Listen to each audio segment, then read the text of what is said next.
Dunia hiburan sedang berduka. Artis Sandi Permana atau yang lebih dikenal sebagai Arya Soma pemeran di film Misteri Gunung Merapi atau Mak Lampir ini meninggal dunia pada Minggu pagi 12 Januari 2025. Akang berani melawan Aji Basa Pamungkas? Kenapa tidak? Bukan hanya sekali aku berhadapan dengan Aji Basa Pamungkas.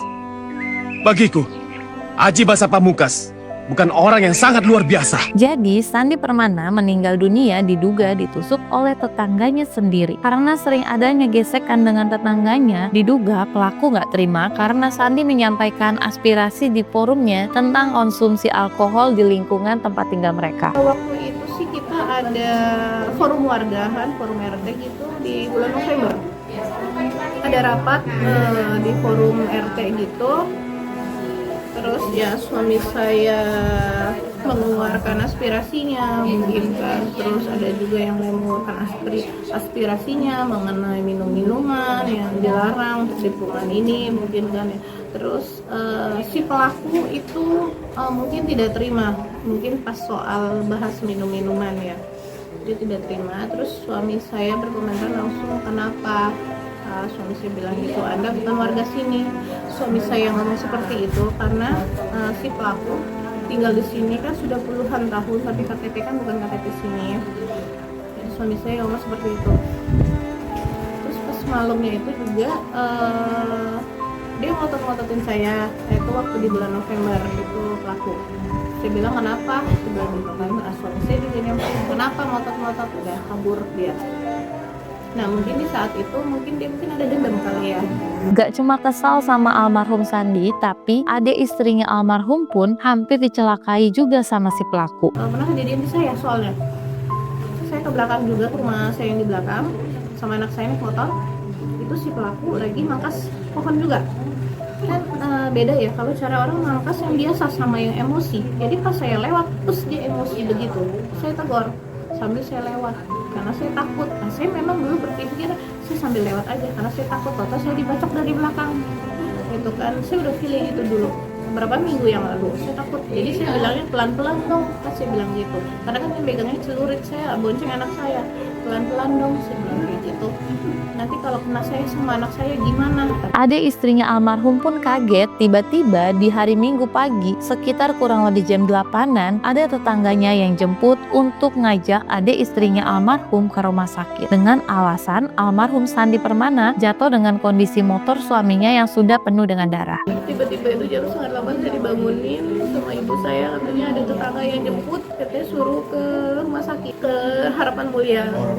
Iya, saya tanya kenapa?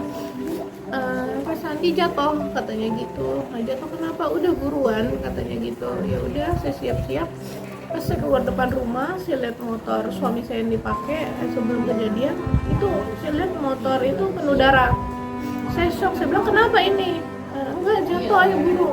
Adik istrinya almarhum juga bilang kalau kondisi almarhum Sandi di rumah sakit masih sempat respon ketika ditanya, tapi nggak bisa jawab karena nafasnya yang sudah sesak. Kenapa begini? Saya bilang, siapa? Saya bilang kayak gitu, siapa yang buat kamu begini? Saya bilang gitu kan.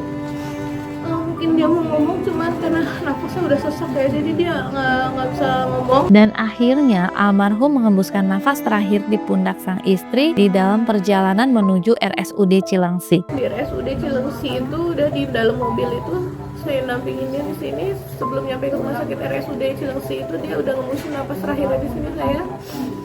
Sampai di rumah sakit RSUD Cilengsi itu baru dinyatain meninggal. Setelah dapat rujukan dari rumah sakit sebelumnya, menurut kesaksian warga, almarhum Sandi Permana setelah ditusuk oleh tetangganya sendiri itu masih sempat jalan minta pertolongan. Dan almarhum ketemu dengan temannya ketika ditanya oleh teman almarhum, ternyata almarhum itu sempat sebut nama pelaku yang menusuk dirinya. Terus katanya mungkin adu cekcok katanya sama tetangga, langsung penusukan katanya.